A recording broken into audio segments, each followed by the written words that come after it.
नमस्कार। 2 बजे दोपहर 5 बड़ी खबर में आपका बहुत स्वागत है। मैं हूं आपके साथ ऋषभ राय। 2 बजे दोपहर 5 बड़ी खबर में आपको पहली खबर बताएंगे, दिल्ली से अरविंद केजरीवाल को दिल्ली हाईकोर्ट से बड़ा झटका लगा है। और साथ ही दूसरी खबर आपको हम बताएंगे जहां पर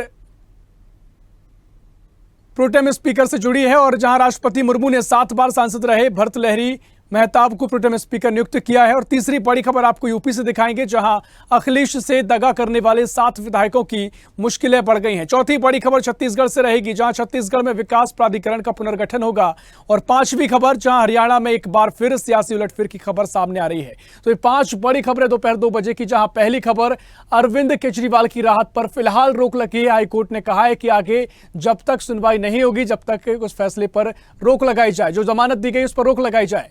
और दूसरी बड़ी खबर आपको दिखाएंगे, मेहताब जो कि प्रोटेम स्पीकर के लिए अस्थायी प्रोटेम स्पीकर नियुक्त किए गए हैं। तीसरी खबर आपको बताएंगे, जहां समाजवादी पार्टी के 7 एमएलए जिन्होंने राज्यसभा चुनाव में पार्टी के खिलाफ जाकर क्रॉस वोटिंग की थी, उन पर अब मुश्किलें पड़ सकती हैं, पार्टी कार्रवाई की बात कह रही है। और चौथी खबर, जहां 5 प्राधिकरण का गठन छत्तीसगढ़ सरकार में हुआ है। 5वीं खबर जहां हरियाणा में हलचल तेज हो गई है।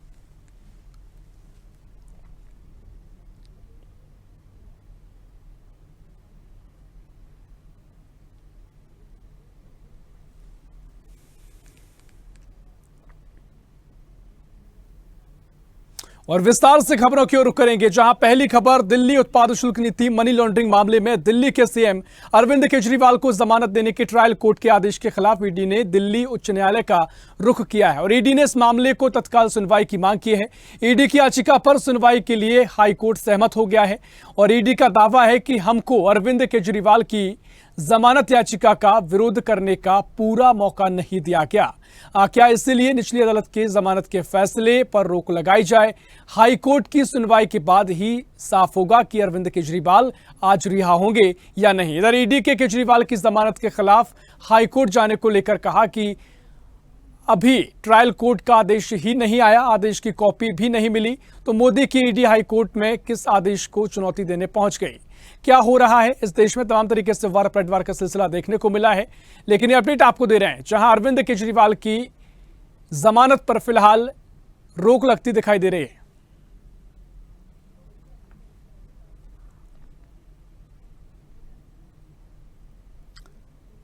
तो ये अपडेट आपको दे रहे हैं, जहां अरविंद केजरीवाल की जमानत पर हाईकोर्ट से झटका लगा है। और सीएम केजरीवाल की मुश्किलें यहां से बढ़ गई हैं, क्योंकि जो जमानत उनको मिली थी, राउज एवेन्यू कोर्ट से जमानत की बात कही गई थी, लेकिन अब फिलहाल हाईकोर्ट ने रोक लगा दी है। जब तक सुनवाई लंबित है तब तक जमानत पर स्टे रहेगा।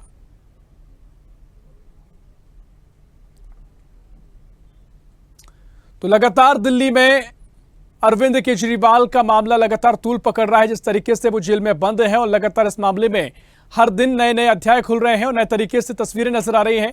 और इसी कड़ी में जब राउज एवेन्यू कोर्ट से उनको जमानत मिली, कहा जा रहा था कि अब जल्दी रिहा हो जाएंगे, तिहाड़ जेल से बाहर आएंगे केजरीवाल, लेकिन अब हाईकोर्ट ने उनकी जमानत पर स्टे लगा दिया है। और जब तक सुनवाई लंबित है तब तक के लिए स्टे लगाया गया है। सुनवाई में तय होगा कि उनको बाहर आना है नहीं आना है, लेकिन इससे पहले साथ ही उन्होंने राउज एवेन्यू कोर्ट ने आदेश जारी किए हैं और लिखित में आदेश जारी भी कर दिए गए हैं। और इसी खबर पर और भी चर्चा के लिए आम आदमी पार्टी की प्रवक्ता हुदा जरीवाला हमारे साथ जुड़ गई हैं। हुदा जी, बहुत स्वागत है आपका स्वदेश न्यूज में। और जिस तरीके से अरविंद केजरीवाल को जमानत मिली, लेकिन हाईकोर्ट ने अब इसमें रोक किया है और उनको थोड़ा स्टे लगा दिया गया है, जब तक सुनवाई लंबित है तब तक के लिए स्टे है, क्या कुछ आम आदमी पार्टी सोच रही है? देखिए, ये clear case of political vendetta है।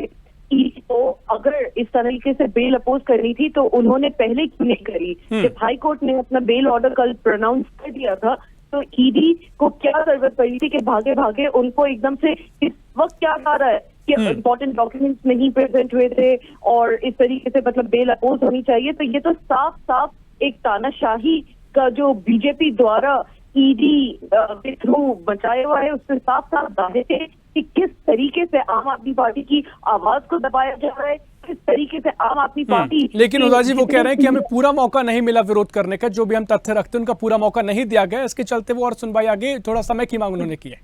21 मार्च को अरविंद केजरीवाल जी को ईडी ने बंद किया था।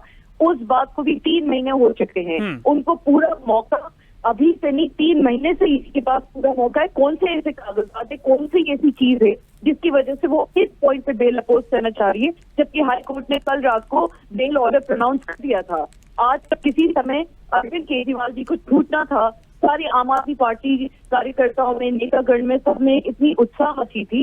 ईडी को रातों रात ऐसी क्या जरूरत पड़ी कि वो जाके ऐसे कौन से पॉइंट से, तो उनके पास इतना टाइम नहीं मिला उनको प्रेजेंट करने को। ईडी के पास कोई भी अरविंद केजरीवाल जी के पास या आम आदमी पार्टी के किसी नेता के खिलाफ कोई प्रोसीजर ऑफ क्राइम। चलिए ठीक है मैम, आपके उदा जी आपके अपने तर्क हैं, आम आदमी पार्टी के अपने तर्क हैं, लेकिन क्या कुछ आगे तस्वीर होगी ये देखना महत्वपूर्ण होगा। बहुत शुक्रिया उदा जी आपका तमाम चर्चा में शामिल होने के लिए।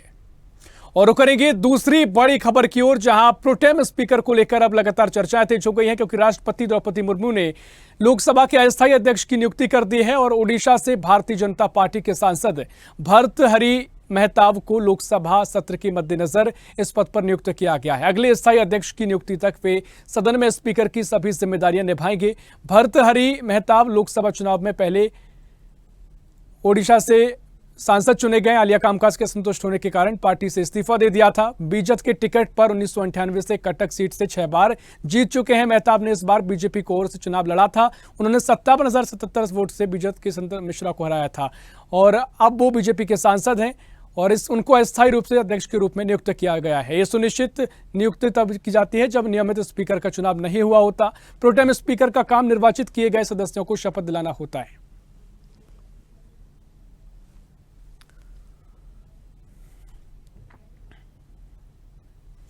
और इसी खबर पर और भी जानकारी के लिए दिल्ली से हमारी सहयोगी तनु बालियान हमारे साथ लाइव जुड़ गई हैं। तनु, लोकसभा के प्रोटेम स्पीकर को लेकर लगातार चर्चाएं तेज हो गई हैं। जिस तरीके से अस्थायी रूप से भर्तृहरि मेहताब को अस्थायी रूप से उनको नियुक्त किया गया है, क्या कुछ वजह बताई गई और किस तरह का संदेश निकलकर सामने आया है? क्योंकि लगातार चर्चाएं थी कि टीडीपी से कोई स्पीकर होगा या फिर जिस तरीके से जेडीयू के नाम पर चर्चा थी, अगर इस तरीके से बीजेपी के सांसद को फिलहाल अस्थायी रूप से नियुक्ति की गई है तो क्या कुछ संदेश और मायने देखने को मिल रहे हैं?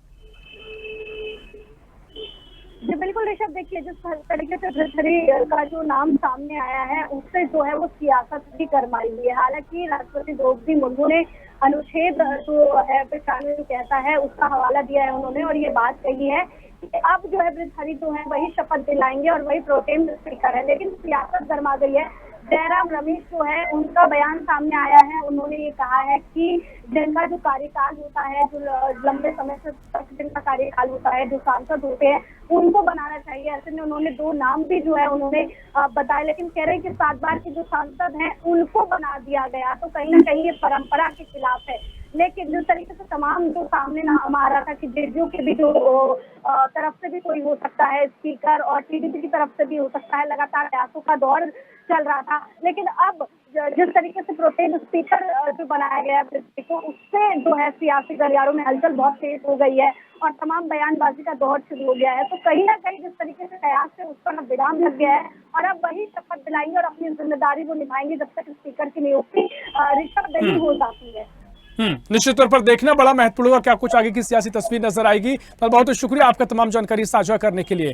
तो अपडेट आपको दे रहे हैं जहां सांसद भर्तृहरि मेहताब को फिलहाल अस्थायी तौर पर स्पीकर नियुक्त किया गया है, लेकिन अब लगातार तमाम तरीके से सवाल थे। आगे की तस्वीर क्या होगी देखना बड़ा महत्वपूर्ण होगा। और रुक करेंगे अगली बड़ी खबर की ओर, जहां फरवरी में हुए राज्यसभा चुनावों के दौरान बीजेपी ने समाजवादी पार्टी के 7 विधायकों से क्रॉस वोटिंग करवाकर अपने सभी प्रत्याशी जितवा दिए थे। और क्रॉस वोटिंग पर तो किसी भी तरह की कोई कार्रवाई का प्रावधान नहीं होता है और ना ही कोई विहिप जारी होता है। इसके चलते उन एमएलएस के खिलाफ सपा ने कोई कार्रवाई नहीं की थी। समाजवादी पार्टी का कहना है कि पार्टी इन सभी विधायकों के खिलाफ विधानसभा स्पीकर के समक्ष शिकायत दर्ज कराएगी और उनकी सदस्यता रद्द कराई जाएगी। बता दें कि सपा के बागी विधायक मनोज पांडे पार्टी के चीफ व्हिप थे और वे रायबरेली की ऊंचाहार सीट से विधानसभा के सदस्य हैं। रायबरेली सीट पर बीजेपी को कांग्रेस नेता राहुल गांधी से करारी हार का सामना करना पड़ा। इसके अलावा पूजा पाल से लेकर राकेश पांडे, विनोद चतुर्वेदी, आशुतोष वर्मा, अभय सिंह भी लोकसभा की अपनी क्षेत्रीय सीटों पर बीजेपी को कुछ फायदा नहीं पहुंचा पाए।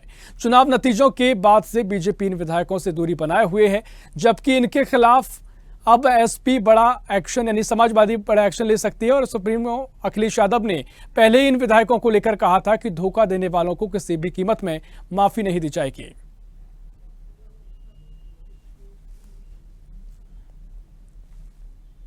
और इसी खबर पर और भी जानकारी लेंगे। लखनऊ से हमारे सहयोगी समीर खान हमारे साथ जुड़ गए हैं। समीर, जिस तरीके से राज्यसभा चुनाव फरवरी में हुए थे, उसके बाद से तमाम जो समाजवादी पार्टी के विधायक थे उन्होंने क्रॉस वोटिंग की थी और ऐसा कोई नियम नहीं है कि कार्रवाई की जा सके, लेकिन तब कार्रवाई नहीं की जा सके। लेकिन अब समाजवादी पार्टी कहीं ना कहीं एक्शन की तैयारी कर रही है।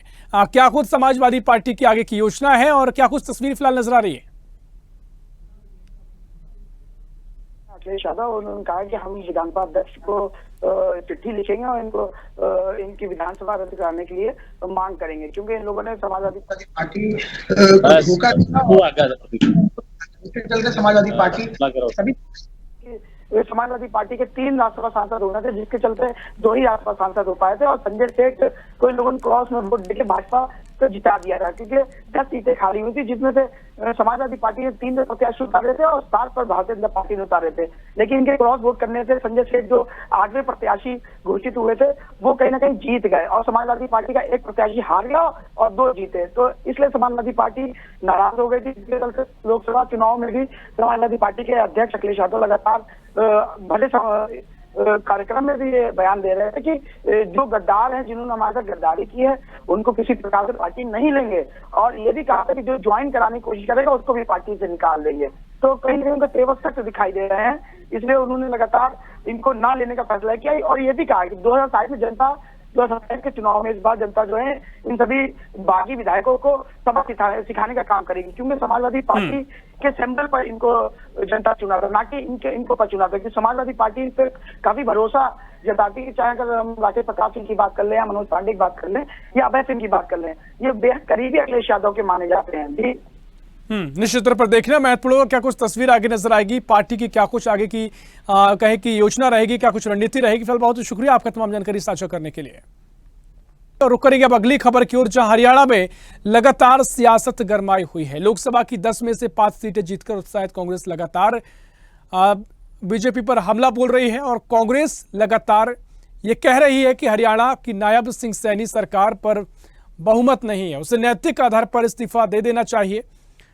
हरियाणा कांग्रेस के एक प्रतिनिधिमंडल ने गुरुवार को राज्यपाल से भी मुलाकात की और राज्यपाल की मुलाकात के बाद हरियाणा कांग्रेस चीफ उदय भान ने कहा कि बीजेपी के पास बहुमत नहीं है, उनके पास सिर्फ 43 विधायक हैं, जबकि उन्हें 44 की जरूरत है। हरियाणा के राज्यपाल से मुलाकात के बाद राज्य के पूर्व सीएम और कांग्रेस नेता भूपेंद्र सिंह हुड्डा ने कहा कि हमने सदन भंग करने की मांग की है और सरकार के पास कोई नैतिक अधिकार नहीं है और अगर वे बहुमत साबित करना चाहते हैं तो उन्हें राज्यपाल के सामने अपने विधायकों की परेड करानी चाहिए।